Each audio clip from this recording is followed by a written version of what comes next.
Jesús y los 12 apóstoles se sentaron alrededor de la mesa para celebrar la última cena, la despedida de nuestro Señor. ¿Última? ¿Quién dijo última? Si es la 16ª cena de despedida de Jesús. Cago en sos. Menos mal que cogisteis mesa para 26. Si no, a ver quién era el guapo que salía de espaldas en la foto. No digas tacos, Pedro. ¿Tacos? ¿Hay tacos para cenar? No sé, cabrón. Pero como Jesús vuelva a multiplicar los panes y los peces, me da algo. Yo soy vegano. Sí, y yo invierno. ¿Qué hostia tienes, colega? Por cierto, ¿quién paga la cena? Yo solo espero que te la cara. No, ibas a ir tú. Que no, que es broma. Ya pago yo y cobro en redes. Había bromista, Judas. Jopetas, Jesús. No sé lo que tiene este vino tuyo, pero me estoy poniendo carnavalero con ganas de bailar. ¡Yeta! Y a nosotros, ¡Cora Nazaret de Coño Queriac!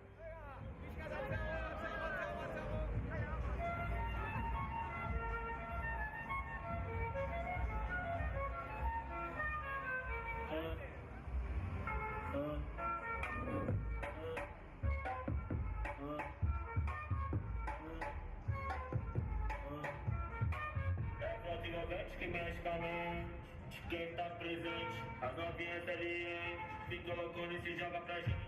Eu falei assim pra ela: vai com o bumbum,